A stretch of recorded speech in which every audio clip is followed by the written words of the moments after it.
Good morning বন্ধুরা, দেখুন আজ আমি পেঁয়াজ আলু পোস্ত বানিয়ে আপনাদের দেখাবো। দেখুন কি কি উপকরণ লাগবে। পেঁয়াজ আলু তো লাগবে, কাঁচা লঙ্কা আর পোস্ত আছে, সরষের তেল দিয়ে বানাবো, মেথি আছে, শুকনো লঙ্কা আছে। চলুন বানিয়ে দেখাই। দেখুন মেথি দিলাম,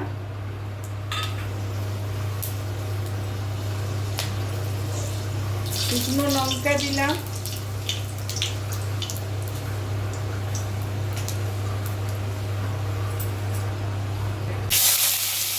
পেঁয়াজটা দিয়ে দিলাম,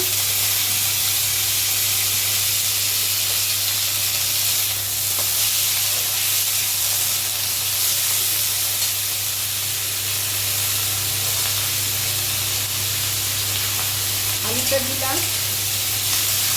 ভাজা ভাজা হয়ে গেলে নুন আর জল দিয়ে দেবো।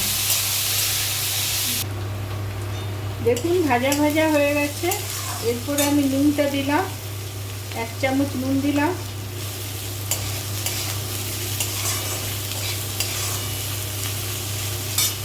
এরপরে আমি জল দিয়ে দিলাম।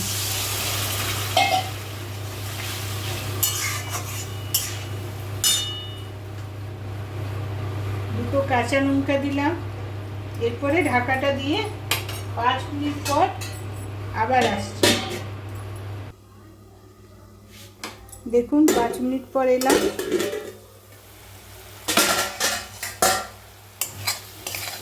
সেদ্ধ হয়ে গেছে পেঁয়াজ আলু। এটা আমি পোস্ত দিয়ে দেবো।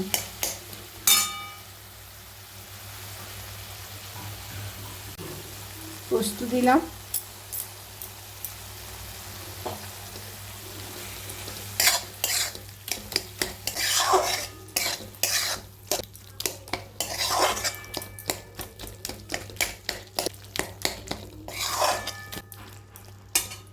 বানিয়ে নিয়েছি পেঁয়াজ আলু পোস্ত। আপনারা এভাবে বানাবেন, বানিয়ে খাবেন। খেয়ে লাইক করবেন, শেয়ার করবেন, কমেন্ট করবেন। পরের ভিডিওতে আবার আসছি।